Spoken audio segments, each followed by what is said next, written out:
Yo crecí en un barrio tranquilo a las afueras de Dallas, Texas, un lugar donde todos conocían a todos y donde las noticias corrían más rápido que el viento.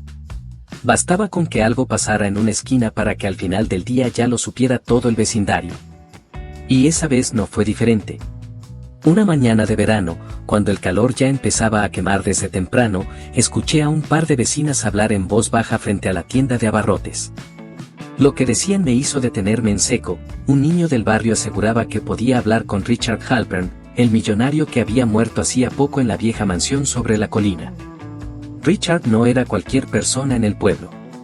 Su nombre estaba en carteles, edificios y hasta en el hospital local. Había hecho su fortuna en el mundo de la energía y, aunque muchos lo respetaban, otros lo consideraban un hombre frío y distante. Lo único que estaba claro era que había muerto repentinamente, de un ataque al corazón, solo en su enorme casa.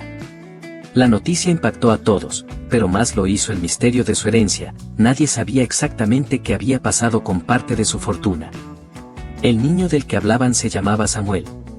Tenía apenas 8 años, cabello desordenado y una mirada demasiado seria para alguien de su edad. Decían que, por las noches, escuchaba la voz del millonario llamándolo, dándole mensajes y contándole secretos. Al principio pensé que era una fantasía infantil, de esas que los niños inventan para llamar la atención.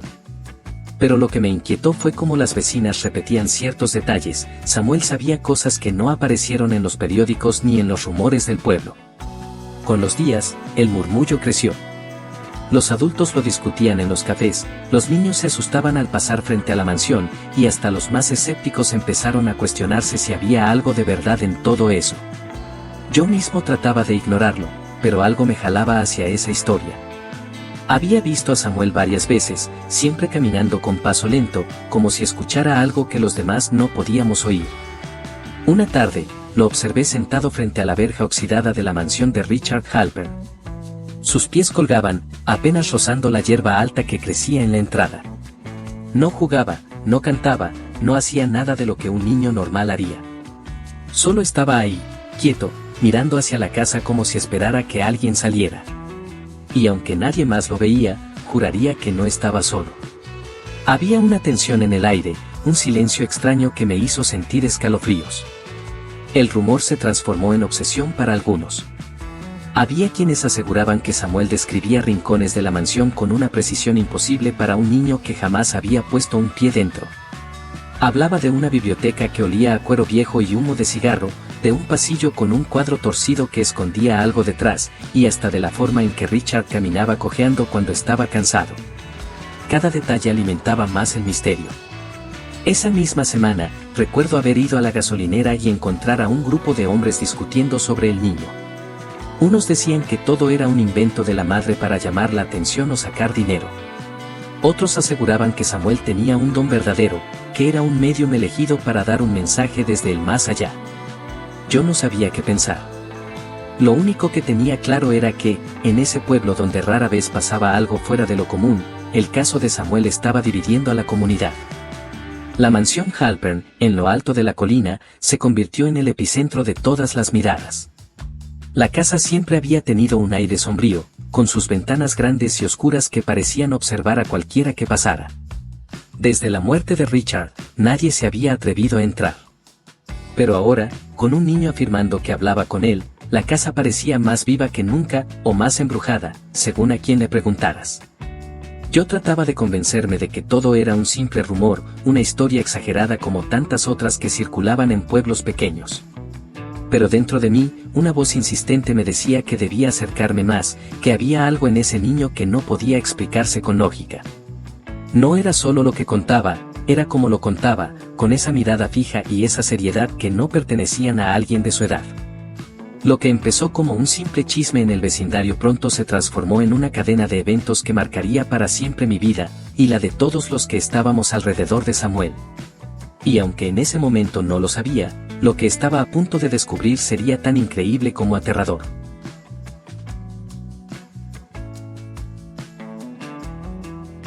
Pasaron algunos días desde que escuché los primeros rumores sobre Samuel, pero algo dentro de mí no me dejaba tranquilo. Cada vez que pasaba cerca de la mansión Halpern, lo veía sentado en la verja oxidada, siempre en silencio, como si estuviera esperando a alguien. Esa insistencia me empujó a acercarme una tarde, cuando el sol comenzaba a esconderse detrás de los árboles y la casa proyectaba sombras largas que parecían estirarse hacia nosotros. Me detuve frente a él y traté de sonar natural. ¿De verdad hablas con Richard Halpern?, le pregunté, usando un tono casi burlón, como si quisiera demostrarme a mí mismo que no creía en nada de eso. Samuel levantó la cabeza lentamente. Sus ojos eran oscuros, pero lo que me estremeció fue la calma con la que me respondió. Él está aquí ahora. Dice que usted no debería entrar todavía. Sentí un frío recorrerme la espalda. No había duda en su voz, no había rastro de juego ni de mentira. El niño hablaba con la seriedad de un adulto, como si realmente alguien estuviera dándole instrucciones en ese mismo instante. Me quedé paralizado, tratando de buscar una explicación lógica.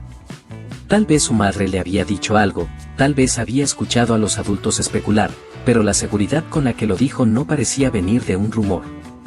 Me incliné un poco hacia él, intentando recuperar el control. ¿Y qué más te dice?, pregunté. Samuel fijó la mirada en la mansión y murmuró. Que la casa no está vacía. Que las paredes guardan cosas que todavía no salieron a la luz. El silencio que siguió fue tan pesado que incluso los grillos parecían haberse callado. Miré hacia la mansión y, por un instante, tuve la sensación absurda de que las ventanas oscuras estaban observándonos. Lo que más me perturbó fue lo que pasó después. Samuel giró hacia mí y sonrió apenas, pero no era la sonrisa inocente de un niño. Era más bien una mueca cansada, como si supiera demasiado para su edad. Usted lo escuchará también, pero todavía no es el momento, dijo. Me alejé de allí con el corazón acelerado. No quería admitirlo, pero el niño había logrado sembrar una duda en mí. Esa misma noche, mientras trataba de dormir, escuchaba en mi cabeza la frase repetida, todavía no es el momento. Al día siguiente, volví a cruzarme con algunos vecinos que hablaban de Samuel. Algunos aseguraban que era un fraude, que un niño no podía saber tanto. Otros empezaban a verlo como un mensajero, alguien elegido para revelar los secretos del millonario muerto. Nadie se ponía de acuerdo, pero todos coincidían en que algo extraño estaba pasando. Yo ya no podía mantenerme al margen. Lo que había sentido frente a él no era normal. Así que decidí seguir de cerca sus pasos, observarlo, intentar descubrir si lo que decía tenía alguna base real. Quiero que entiendas algo, yo no era un hombre crédulo. Siempre había buscado explicaciones lógicas, siempre había confiado en los hechos. Pero frente a Samuel, mi seguridad comenzó a resquebrajarse. Había una fuerza en sus palabras que no se parecía a nada que hubiera experimentado antes. Esa fue la primera vez que lo escuché hablar de Richard como si estuviera vivo, como si todavía caminara por esa mansión silenciosa. Y aunque traté de convencerme de que era solo la imaginación de un niño, en el fondo supe que lo que había empezado como un rumor iba a arrastrarnos a todos a una historia que no podíamos controlar. Y si estás escuchando esto ahora mismo, recuerda suscribirte al canal. Aquí comparto relatos que parecen imposibles, pero que fueron contados con la certeza de quienes los vivieron. Créeme, lo que viene después es aún más inquietante. La primera vez que escuché a Samuel repetir lo que, según él, decía el millonario muerto, fue una noche húmeda en la que el aire parecía más pesado de lo normal.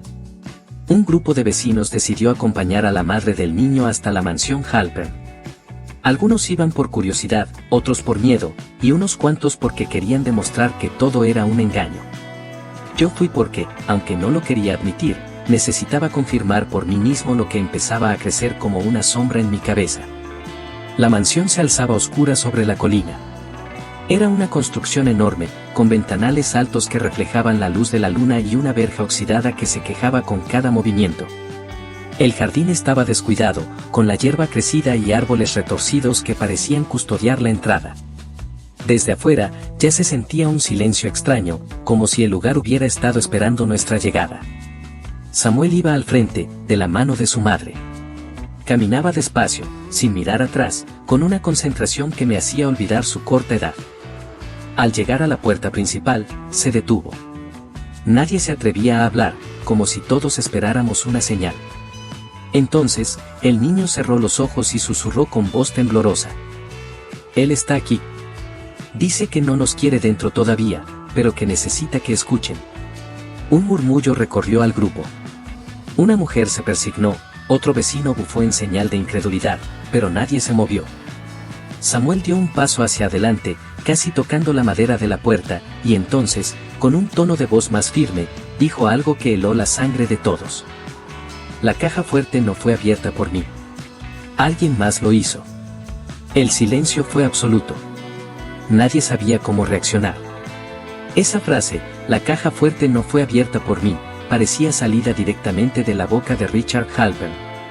Pero lo más inquietante fue la precisión. La policía nunca había revelado públicamente que la caja fuerte del millonario había sido forzada. ¿Cómo podía un niño saberlo? La madre de Samuel trató de acercarse para calmarlo, pero él levantó una mano como si estuviera escuchando algo que nadie más podía oír. Su expresión cambió. Parecía adulto, casi endurecido. Con la mirada fija en la puerta, murmuró. Dice que el que lo traicionó aún camina libre, y que esta casa guarda la prueba. Un escalofrío recorrió mi cuerpo. Miré a los demás y vi la misma mezcla de miedo y confusión en sus rostros. Un hombre mayor, que había trabajado para Richard en el pasado, rompió el silencio. ¿Ese niño, cómo sabe eso? Nadie respondió. Todos nos quedamos quietos, como si temiésemos que cualquier palabra despertara algo en esa casa. De pronto, Samuel dio un paso atrás, como si alguien lo hubiera empujado. Abrió los ojos de golpe, respirando agitado, y dijo con voz normal, la de un niño. Ya no está, se fue. La tensión se rompió de inmediato, pero lo que había dicho seguía resonando en nuestras cabezas. Una vecina me susurró que estaba convencida de que el espíritu de Richard usaba al niño como mensajero. Otros, en cambio, afirmaban que todo era un montaje, aunque sus voces sonaban débiles, como si ellos mismos dudaran de sus palabras. Yo me quedé mirando la mansión. Tenía la sensación de que, detrás de esas paredes oscuras, había algo más que polvo y recuerdos. Y lo peor de todo era que Samuel lo sabía con una claridad perturbadora. Esa noche me costó dormir. Cerraba los ojos y escuchaba la frase repetida en mi cabeza, la caja fuerte no fue abierta por mí. No podía dejar de pensar que, tal vez, lo que Samuel escuchaba no era imaginación, tal vez había una voz real, atrapada entre la vida y la muerte, buscando ser escuchada. Y lo que más miedo me daba era la idea de que esa voz también empezara a buscarme a mí. Después de aquella noche en la que Samuel habló de la caja fuerte, el pueblo entero quedó dividido. Unos aseguraban que lo del niño era pura invención, un truco para llamar la atención. Otros estaban convencidos de que el millonario muerto se estaba comunicando con él. Yo trataba de mantener la calma, pero lo que había presenciado me perseguía a cada momento. No era normal que un niño supiera tantos detalles que nunca salieron a la luz. Al día siguiente, fui a la tienda de la esquina y escuché a dos hombres discutir sobre lo que había dicho Samuel. Uno afirmaba que el chico solo repetía rumores, que todo eso del testamento y la traición ya se comentaba desde antes. El otro juraba que había estado presente cuando Samuel describió la caja fuerte con precisión, incluso la ubicación de una mancha en la pared que solo alguien que hubiera entrado en la habitación podría conocer. Lo más inquietante era que yo también había visto la seriedad en el rostro del niño, y esa imagen no me dejaba tranquilo. Con el paso de los días, Samuel empezó a revelar más cosas. Lo hacía de repente, sin aviso. A veces estaba jugando con una pelota y de pronto se detenía, quedaba inmóvil, y con esa voz extraña decía algo que parecía venir de otra persona. Una tarde en la plaza, delante de varias personas, susurró.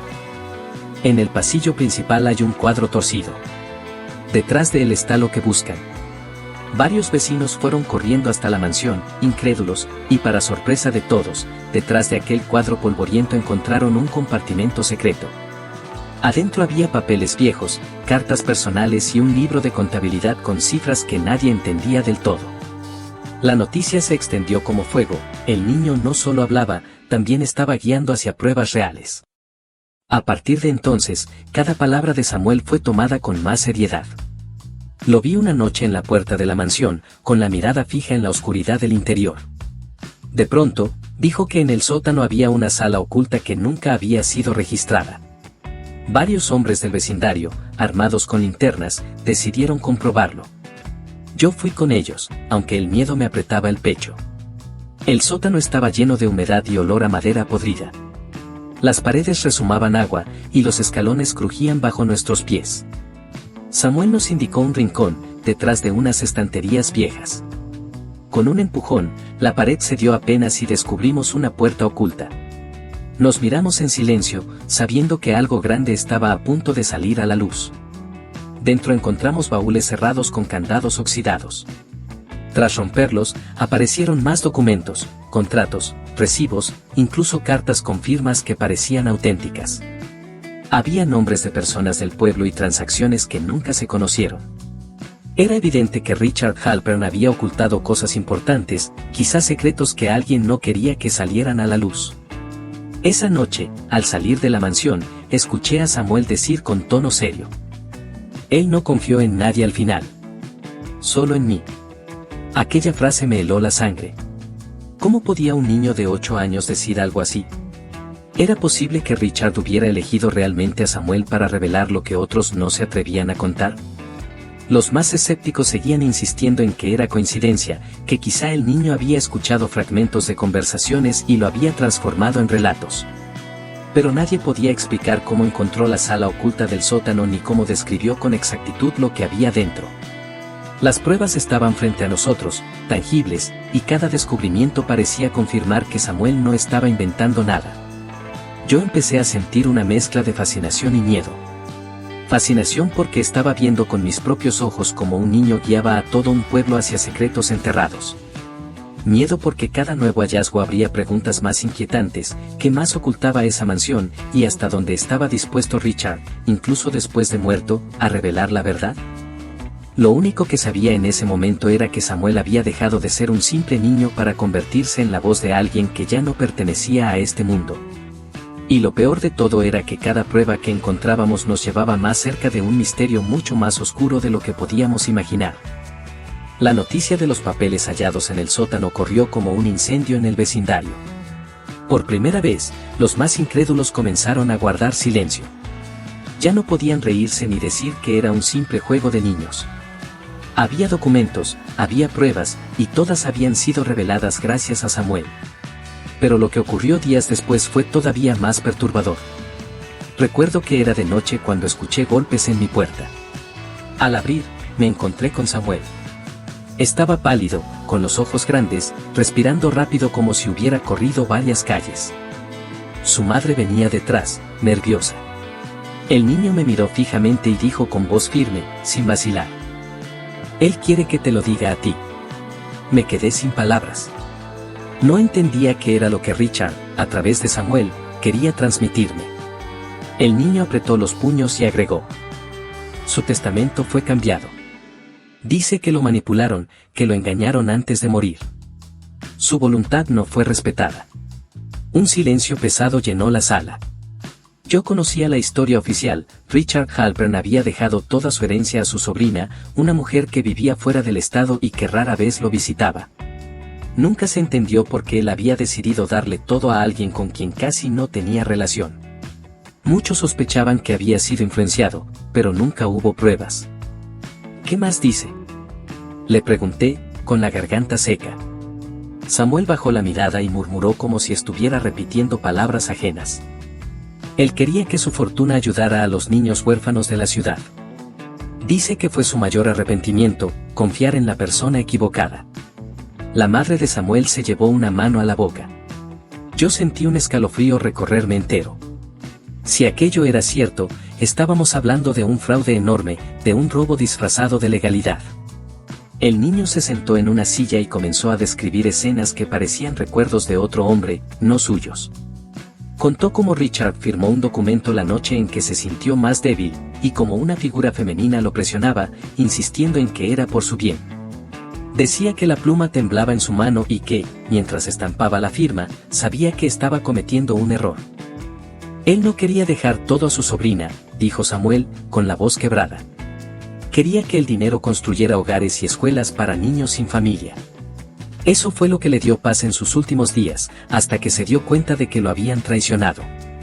Yo lo escuchaba sin atreverme a interrumpirlo. Cada palabra encajaba con los rumores que habían circulado durante años, pero ahora tenían un peso distinto. Era como si el propio Richard hablara desde el más allá para aclarar lo que todos sospechaban. Esa misma noche, cuando Samuel se marchó, me quedé sentado largo rato, con la cabeza llena de preguntas. ¿Qué debía hacer con esa información? Si salía a la luz, habría consecuencias enormes. La sobrina de Richard heredó una fortuna inmensa, y no estaba dispuesta a soltarla fácilmente. Los días siguientes, Samuel repitió varias veces el mismo mensaje. No cambiaba ni una palabra, el testamento fue falsificado. No es lo que él quiso. Para muchos, ya no era posible seguir negando lo evidente. Pero ¿cómo probar algo que venía de la boca de un niño? ¿Cómo convencer a la justicia de que la voluntad de un muerto estaba siendo transmitida a través de un médium de 8 años? Poco a poco, el pueblo empezó a dividirse aún más. Había quienes pedían que todo se investigara, que los papeles encontrados en el sótano podrían contener alguna pista sobre el verdadero testamento. Otros advertían que estábamos entrando en terreno peligroso, que enfrentarse a la sobrina Halpern era desafiar a alguien con poder e influencias. Yo, en cambio, no podía sacarme de la cabeza la imagen de Samuel hablando con esa voz que no parecía suya, relatando la angustia de un hombre que murió con la certeza de haber sido engañado. Y en lo más profundo de mí, comprendí que esa historia ya no se trataba solo de un rumor extraño en el vecindario. Era algo mucho más grande. Era el secreto de un testamento que podía cambiar el destino de muchas vidas, incluido el mío. La noticia del supuesto testamento escondido corrió como un incendio descontrolado. El vecindario, que ya estaba inquieto por los rumores de que un niño podía hablar con el millonario fallecido, ahora estaba dividido entre quienes creían que todo era un engaño y quienes sospechaban que la familia del difunto había ocultado secretos durante años. Yo, atrapado en el centro de todo, sentía que la presión aumentaba cada día. La familia del millonario, especialmente su sobrino Mark, estaba furiosa. Mark había heredado casi toda la fortuna tras la muerte de su tío, pero la revelación del niño ponía en duda la validez de esa herencia. Una noche, cuando regresaba de la tienda, lo encontré esperándome en la entrada de mi casa. Llevaba un traje oscuro, el rostro rígido y los ojos cargados de desconfianza. «Escucha», dijo en voz baja pero firme, «no sé qué clase de juego estás jugando con ese niño, pero si crees que vas a arrebatarme lo que es mío, te equivocas». Me quedé helado. No estaba preparado para esa confrontación tan directa. Traté de mantener la calma. «Yo no estoy jugando a nada, Mark. El niño habla de cosas que ni siquiera yo comprendo. Cosas que solo tu tío podría haber sabido». Él apretó los dientes. ¿Quieres que crea que un mocoso se comunica con los muertos? Lo que pasa es que alguien le está metiendo esas ideas en la cabeza. Y si descubro que eres tú, no me voy a quedar de brazos cruzados. Antes de que pudiera responder, el niño apareció detrás de mí. Llevaba en la mano un pequeño cuaderno en el que había estado dibujando. Sin levantar la vista, murmuró. «Tu tío está aquí, Mark. Dice que dejaste de visitarlo cuando enfermó. Dice que siempre supo que lo mirabas como un obstáculo». El rostro de Mark perdió color. Dio un paso hacia atrás como si lo hubieran golpeado. «Basta», gritó, con la voz quebrada. «No permito que un niño me hable así». El aire se volvió denso. El vecindario entero parecía haber salido de sus casas, algunas ventanas se iluminaron y escuché voces susurrando en la distancia. Mark respiraba agitadamente, como si estuviera a punto de explotar. El niño, tranquilo, levantó la mirada y continuó. «Él dice que no buscaba castigo para ti, solo justicia. El testamento está en un lugar que siempre pasaste por alto. Un lugar que te daba miedo mirar». Mark frunció el ceño, pero sus manos temblaban. Yo entendía lo que el niño intentaba decir. El millonario había dejado su última voluntad en algún sitio simbólico, quizás cargado de recuerdos dolorosos para su sobrino. La tensión llegó al límite cuando otros familiares llegaron a la escena, una hermana del millonario, una sobrina lejana, todos alterados por los rumores. La discusión se volvió un caos de voces acusándose mutuamente. «Ese niño miente», gritaba la hermana. «No, está diciendo la verdad», respondía otro vecino. Todo esto es un circo para robarnos lo que nos corresponde. En medio de ese torbellino de gritos, Mark se lanzó hacia mí, sujetándome del brazo con fuerza. Voy a descubrir qué se traen entre manos, dijo, con los ojos rojos de furia. Y si me entero de que están manipulando la memoria de mi tío, se arrepentirán. El niño se interpuso entre nosotros y susurró algo que me heló la sangre. Él está aquí, ahora mismo, detrás de ti, y no quiere que sigas mintiendo. El silencio fue absoluto. Incluso los más escépticos quedaron paralizados. Mark soltó mi brazo bruscamente y retrocedió, mirando alrededor con ojos desorbitados como si realmente pudiera sentir una presencia. Esa noche, el vecindario entero entendió que ya no se trataba de simples rumores. Había algo más grande, más oscuro y más verdadero de lo que cualquiera hubiera imaginado. Y yo sabía que lo peor estaba por llegar, el momento en que la verdad saliera a la luz y todos tuviéramos que enfrentarnos a ella. El niño me miró fijamente y dijo con calma: la próxima vez que lo veamos, nos mostrará dónde está lo que falta. Yo asentí, con un nudo en la garganta, sabiendo que la confrontación apenas había comenzado. Después de aquella confrontación con Mark, la tensión en el vecindario se volvió insoportable. Los rumores crecieron como un eco interminable, algunos aseguraban haber visto sombras en la vieja mansión del millonario, otros decían que el niño realmente conversaba con un fantasma. Y no faltaban quienes pensaban que todo era un montaje para despojar a la familia de su herencia. Yo estaba en medio de todo, atrapado entre la incredulidad de unos y el miedo de otros. Pasaron solo unos días antes de que el niño volviera a señalar un lugar específico.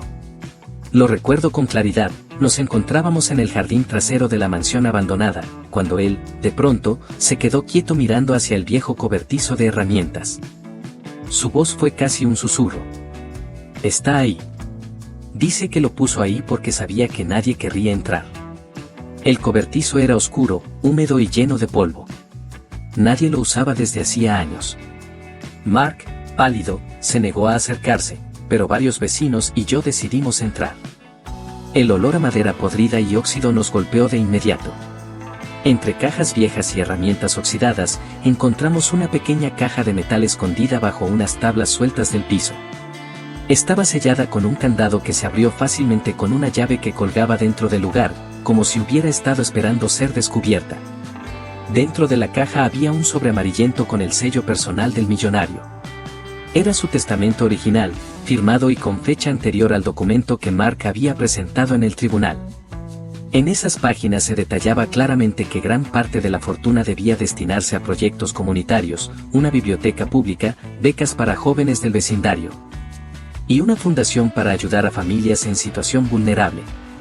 La herencia para los familiares era mucho menor de lo que habían recibido oficialmente. El silencio que se hizo fue abrumador. Todos comprendimos que el niño no había inventado nada. El millonario había dejado su última voluntad, oculta, confiando en que algún día sería hallada. Y de alguna manera inexplicable, fue ese niño quien lo reveló. Mark cayó de rodillas, sudando, con la mirada perdida. Murmuraba cosas incoherentes, negando lo evidente. Su reputación quedó destrozada desde esa noche, y aunque trató de impugnar el documento, los abogados y el tribunal validaron el testamento original. La fortuna fue redistribuida según los deseos del difunto, y el vecindario entero presenció cómo se construía la biblioteca y se otorgaban las primeras becas en nombre del millonario. Pero lo que más me marcó no fue la justicia legal, sino lo que ocurrió después con el niño. Durante semanas, la gente lo buscaba, algunos con respeto, otros con miedo. Sin embargo, él comenzó a callarse. Ya no mencionaba voces ni mensajes. Cuando le pregunté por qué, simplemente dijo: él ya descansó. Ya no tiene nada más que decir. Esas palabras me persiguieron mucho tiempo. El niño volvió a su vida normal, como si nada hubiera pasado, pero yo sabía que había sido el puente entre dos mundos. Nunca más mencionó al millonario, nunca más señaló secretos escondidos. Era como si una puerta invisible se hubiera cerrado. Lo que pasó después cambió para siempre a nuestro vecindario. No solo por las obras comunitarias que nacieron gracias al verdadero testamento, sino porque todos quedamos con la certeza de que algo imposible había sucedido frente a nuestros ojos. Algunos eligieron olvidarlo, otros lo contaban como una leyenda urbana, pero yo estuve allí, yo vi como un niño reveló lo que nadie más podía saber. Y aunque ya han pasado años, aún recuerdo la última vez que me miró a los ojos y me dijo con esa calma desconcertante: él solo quería ser escuchado. Desde entonces, cada vez que paso frente a la biblioteca que lleva el nombre del millonario, siento un escalofrío y me pregunto si fue casualidad, si fue un don inexplicable, o si realmente un muerto habló a través de un niño para asegurarse de que la verdad saliera a la luz. Lo que pasó después fue increíble, y aunque muchos duden, yo sé que ocurrió. Y si una vez fue posible, ¿quién puede asegurar que no vuelva a repetirse?